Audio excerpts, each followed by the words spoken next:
Hello students, I hope you all are doing well. Let's just check why students have this specific problem in writing. So the questions that my students generally ask me is that is there any specific trick or strategy to get 7 plus bands in IELTS writing? Today in this video, we'd be talking about that. Welcome my awesome students. I hope that you are actually practicing properly for IELTS, and remember you need to have feedback, right? I am not saying that you need to follow me or you need to take my coaching. I can understand that's up to you basically, but wherever you are, wherever you can actually assess a teacher or a trainer who is experienced enough and can provide you a reliable feedback, please go to the person. You need to assess, or I would say reach that person to have a proper, I would say, feedback. Let's move. See, there is a misconception among students that IELTS writing is totally impossible to be achieved, be it academic or for students who aspire to go for permanent residency to a foreign land, right? They feel that even if they are intelligent, right, in their academics, they will not be able to achieve it. See, I understand that English is required, so your base should be strong enough. You need to have knowledge about grammar, right? You should know how to form sentences. But that doesn't mean that IELTS requires you to write something that is totally complicated, right? You need to be clear as well, right? That is the only thing that examiner is looking for in your writing. So IELTS is basically an international English language test, and generally most of the students come to me asking for tricks to achieve success in this, right?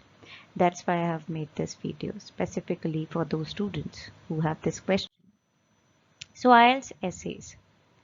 See, what we'll discuss about in detail. We need to understand the criteria, right? IELTS has two different exams, that is the tasks basically are two, and even there are two different exams sets specifically for two different candidates. I have mentioned that in the previous slide.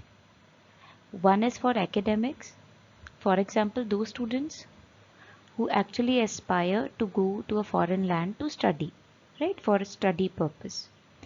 The other one is for those students who want to actually achieve a good band score, and generally the criteria is 777-8, right? But it differs still. There is an asterisk if they want to go to a foreign land for acquiring permanent residency. Firstly, those who want to move abroad as a student, right? They are supposed to sit for academic test. And secondly, those who aspire to achieve permanent residency, they have to sit for general training. Now, this test is specifically designed for them. So, academic and GTILs. So, these are the questions that you can see on the slide that generally is there in the mind of the students. They ask this question, is it really difficult?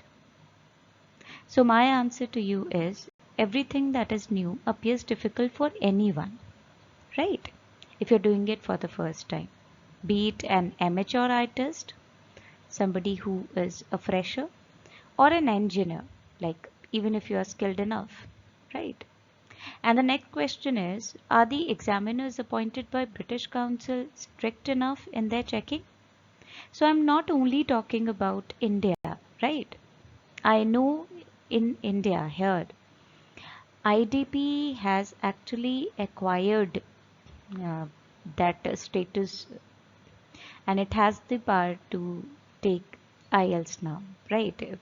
It's not divided into two organizations now. Earlier, there were two organizations, namely IDP and British Council, who were assigned to take actually IELTS examination, right? Now, whatever the reason may be, I will be making a video specifically on this topic. Otherwise, this video will go, to be frank, off topic. I don't want to do that right now.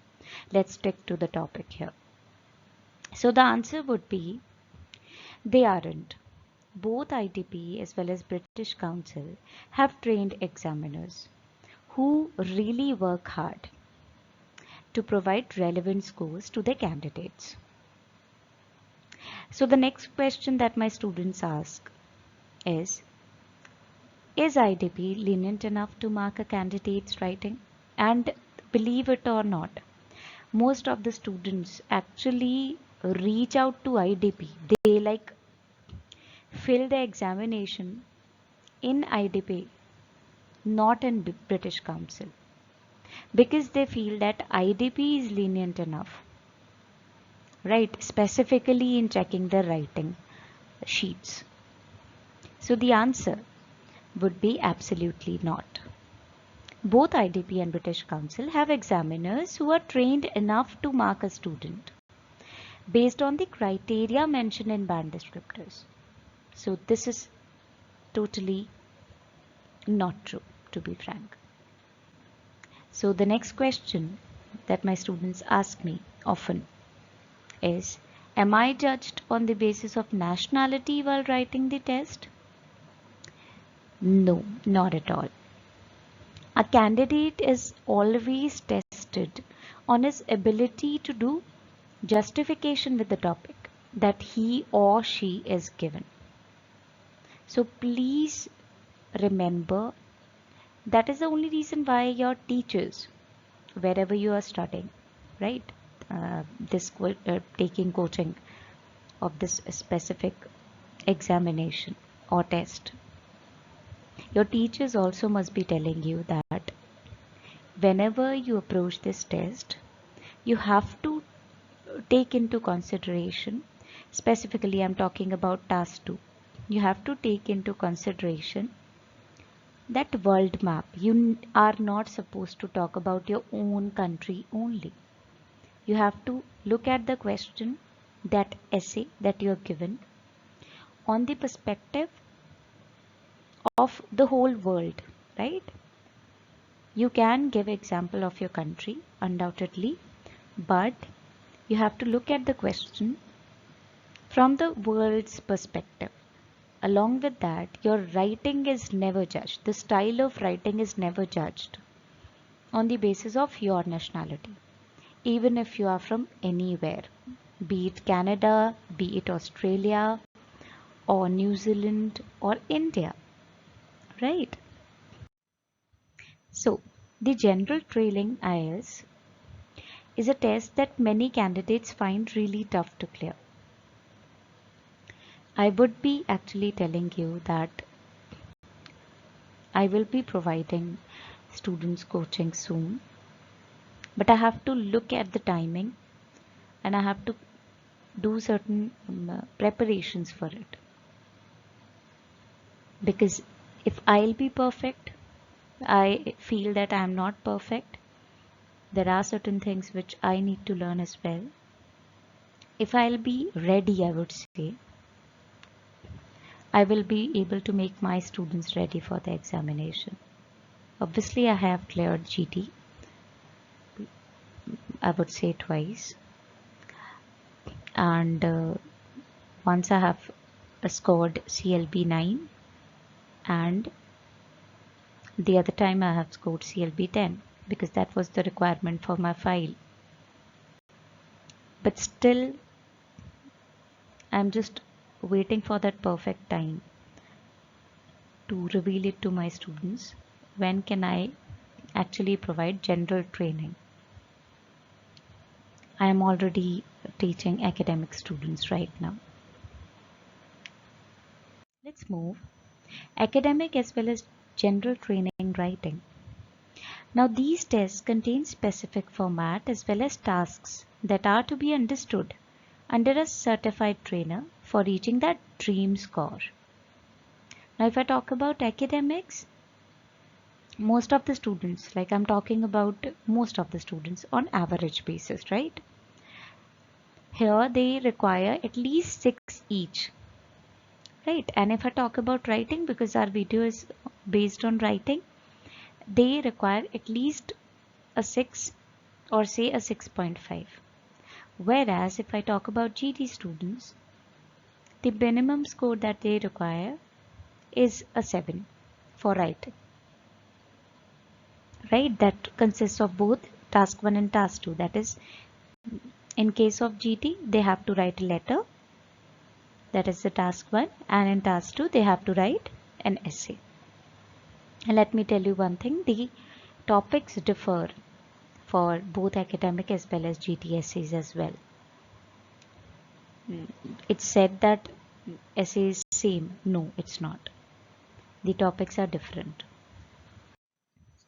So in academics, writing here is designed to suit students who have been in an academic environment recently, and therefore they are capable to cope with the questions provided to them. Whereas in GT, that is general training, candidates are generally skilled workers or businessmen who hope to move to a foreign land for a better career, or I would say lifestyle. Here in non-native IELTS, we'd be talking about what are the things that are required, right, for achieving that dream score. But before that, remember that you have to believe in yourself, right? I hope that through this channel, I can genuinely help people who need that relevant coaching as well as relevant information, something that's genuine. That's why I would love to see it. Please comment below your suggestions, your questions, through which I can actually do that good work, right? Because I believe that my students help me to grow. And if I'll be able in any way to help you out, I would be more than happy. So feel free to contact me. These are my handles through which you can contact me. Thank you so much for watching this video. I hope I can be of any help to you regarding IELTS. Thank you so much.